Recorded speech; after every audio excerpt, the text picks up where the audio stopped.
People are acting like this guy's a bum. They're acting like he's a bum and should have his contract revoked. Welcome into the fifth quarter. Claudette Montana, Robin Lundberg here with you to break down some of the top storylines from NFL Sunday Week 2. Robin, we got to start with the Dallas Cowboys. They have been so dominant over their opponents so far this season, which begs the question, can we consider the Cowboys as early Super Bowl favorites?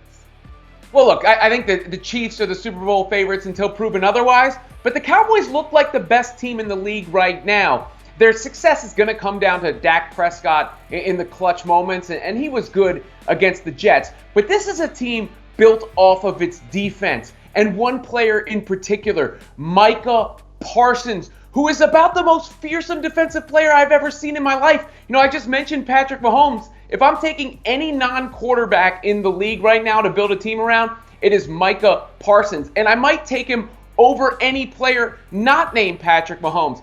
Poor Zach Wilson, he had about as much a chance as that goat that was in the T-Rex enclosure in Jurassic Park going up against Parsons in that Dallas defense. I always want to hold my breath when we're talking about the Cowboys playing in the Super Bowl. The last time that the Cowboys made it to a conference championship was before I was born, just to put things in perspective for you. But obviously playing really well right now, 2-0 on the season. They have outscored their opponents 70-10. Fun fact for you, the last time that the Cowboys made it to the Super Bowl, they actually beat the Giants in Week 1, 35-0. Seems a little reminiscent of what we saw in Week 1. Maybe history can repeat itself. I don't know. Yeah, you make me old whenever you reference the last time the Cowboys did this in the playoffs, because I remember the Cowboys winning multiple Super Bowls, but it has been a minute. All right, another team that's won some Super Bowls a little bit more recently, but hasn't been as good as Dallas, is the New York Giants in the NFC East. They fell behind 20-0 to the Cardinals, Claudette, before storming back to win the game behind Daniel Jones, who was explosive in the second half. So did Jones silence his critics?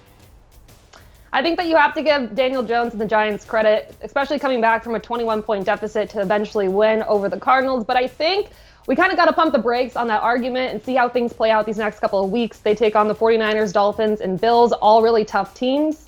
And I think if they're able to be successful in the next couple of weeks, then maybe we can say that he has silenced the haters. Just not yet for me.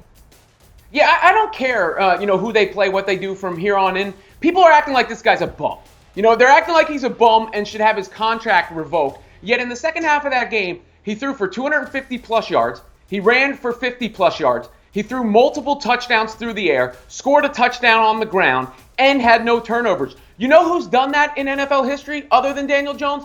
Absolutely no one. So you can't do that and then not be considered a good QB in the league. The Giants aren't a great team overall. Their defense has looked suspect. But Daniel Jones deserves a little bit of credit. No one wants to give him that. All they want to do, is mock him for one hapless effort, considering he got paid. I want to know, who do you think has had the most disappointing start to the season so far? I think it's got to be the Cincinnati Bengals, because this was a team that was considered a Super Bowl contender. Look, the Chargers are another team. It's bad for them. But to me, it is the Bengals. And I think their season is over. I know they've fallen behind 0-2 before and come back, but Joe Burrow said he re-aggravated his calf. That is not good news. Those kind of injuries can really be lingering. So really the Bengals season may have ended when we all saw Burrow get on that cart in the offseason. But when you're saying most disappointing, I think it's got to be the team that many thought was going to be holding up the Lombardi Trophy.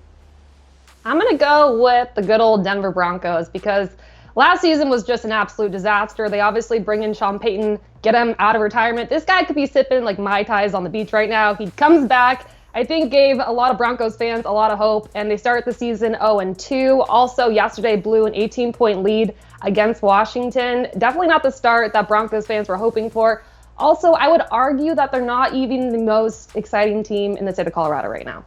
I would give that one a quick that may very well may be true. But look, the Broncos do look a little better than they did last year. And the one thing that would keep me from going all in on them is they got robbed at the end of that game. After that Hail Mary from Russell Wilson, when they went for the 2-point conversion, clear pass interference on the Commanders in the end zone that wasn't called. So they're we're close in both those games. Their offense looked better. But yeah, it doesn't look good for Sean Payton to see 0-2 on the record.